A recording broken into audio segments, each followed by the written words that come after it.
अस्सलाम वालेकुम, मैं हूं तक़ी हैदर। अलीग मुलाकात में आपका खैर मक़दम करता हूं, स्वागत करता हूं।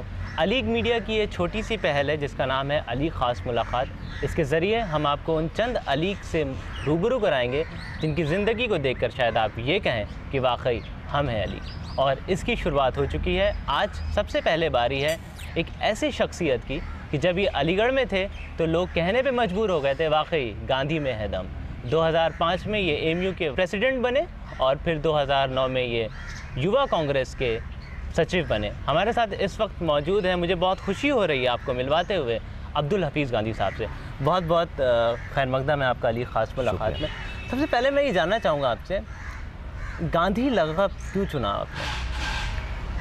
देखिए, इसकी एक पूरी कहानी है। जब मैं पढ़ता था और शुरुआती दिनों में जब मैंने राष्ट्रपिता महात्मा गांधी जी को पढ़ा तो उसके बाद मुझे एहसास हुआ कि नॉन वायलेंट जो एक मीन्स है सत्याग्रह के हो या इस देश की आज़ादी के लिए जिस तरह से महात्मा गांधी ने किया, वो पूरी की पूरी तरह से नॉन वायलेंट मीन्स अपनाया और उनकी एक थिंकिंग थी, सिंपल लिविंग थी, जिसने मुझे काफ़ी प्रभावित किया और इसी को मैंने अपनी ज़िंदगी में एक तरह से आत्मसात किया, उसको उतारा।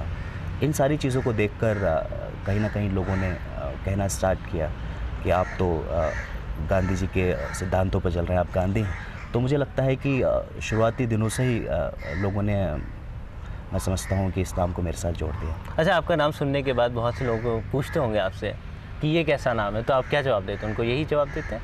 हाँ, बिल्कुल यही जवाब देता हूँ मैं उनको। बहुत सारे लोग पूछते हैं कि आपका क्या रिलेशन है उनसे, तो मैं उनको यही कहता हूँ कि जिस तरह से अहमद पटेल साहब जो कांग्रेस के अंदर हैं, उनका कोई भी रिलेशन नहीं है सरदार पटेल से, उसी तरह से मैं समझता हूँ कि मेरा भी कोई रिलेशन नहीं है गांधी फैमिली से। लेकिन हाँ, अगर सिद्धांत के तौर पर कहें तो एक ज़रूर रिलेशन। अली ख़ास मुलाकात का ये पहला एपिसोड है, पहला प्रोग्राम है, पहला इंटरव्यू। मैं ये जानना चाहूँगा, जब अलीगढ़ से हम आ जाते हैं तो कई यादें हमारे जहन में हमेशा तरोताज़ा रहती हैं। कुछ लोग कैंटीन को याद करते हैं, कुछ लोग लाइब्रेरी को याद करते हैं, कुछ लोग अमीर निशा को बहुत मिस करते हैं।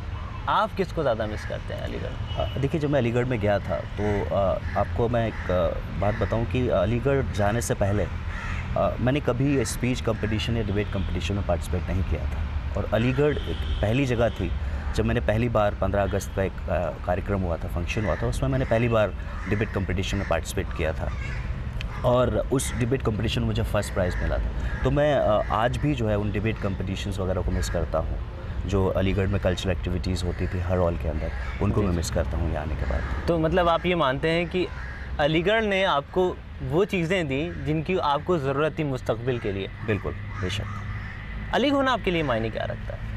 देखिए, आज मैं कहूँ कि जो आज मैं हूँ, जो कुछ भी हूँ, वो मैं अलीगढ़ की वजह से हूँ। अलीगढ़ ने मुझे बहुत कुछ दिया, ज़िंदगी जीने का सलीका दिया, बोलने का सलीका दिया और समाज और दुनिया को समझने का जो एक सलीका है वो मैं समझता हूँ कि मुझे अलीगढ़ से मिला है। और जो कुछ भी मुझे अलीगढ़ ने दिया है, मेरे ख़्याल से मैं समझता हूँ कि उसको एक बेहतर समाज बनाने में मैं कंट्रीब्यूट कर सकता हूँ। तो ये बहुत बड़ा कंट्रीब्यूशन है अलीगढ़ का मेरी ज़िंदगी में।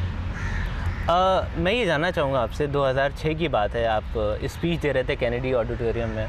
उस वक्त बहुत खचाखच ऑडिटोरियम भरा हुआ था, तो मैं बाहर की तरफ था, तो एक साहब ने कहा कि रिलैक्सेशन होना चाहिए अटेंडेंस में। तो आपका ही जवाब था कि मेरे क्लास में एक लड़की है, हाथरस से आती है और वो मुझसे 10 मिनट पहले क्लास में पहुंच जाती है, तो मुझे बहुत बुरा लगता है। तो वो मुझे जवाब आपका बहुत अच्छा लगा, तो मैं बहुत इम्प्रेस हुआ था आपकी उससे। तो कुछ बताइए, आपको भी शायद याद हो वो। जी बिल्कुल, मुझे याद है और इसलिए याद है कि मैंने कभी भी एकेडमिक स्टैंडर्ड्स पे कॉम्प्रोमाइज़ नहीं किया और जब भी कोई स्टूडेंट यूनियन हो या होगी, मैं समझता हूँ कि उसका पहला काम होना चाहिए कि जो एकेडमिक एक्सीलेंस है उसको बढ़ाने का होना चाहिए, उसको पीछे ले जाने का नहीं होना चाहिए। और हमारी बदकिस्मती ये है कि आज कुछ इदारों को छोड़कर, अगर हम जेएनयू को छोड़ दें, अगर हम एएमयू को छोड़ दें और कुछ इदारों को छोड़ें, तो जो स्टूडेंट पॉलिटिक्स है वो एक नेगेटिव डायरेक्शन में कहीं ना कहीं जा रही है। तो मेरा मानना ये था कि जब मैं प्रेसिडेंट चुना गया हूँ तो मेरा कंट्रीब्यूशन एकेडमिक एक्सीलेंस को बढ़ाने में होना चाहिए और इसीलिए मैंने कहा कि अटेंडेंस कंपलसरी होना चाहिए। एएमयू एक रेजिडेंशियल यूनिवर्सिटी है, वहाँ पर हम रहते हैं और बहुत ही जो एकेडमिक कॉम्प्लेक्स होता है हम उसके बहुत नज़दीक रहते हैं। तो मैं समझता हूँ कि हमें पहुंचना चाहिए और क्लासेस करनी चाहिए और इसीलिए मैंने कहा था कि अटेंडेंस के मामले में हम कोई भी समझौता नहीं करेंगे।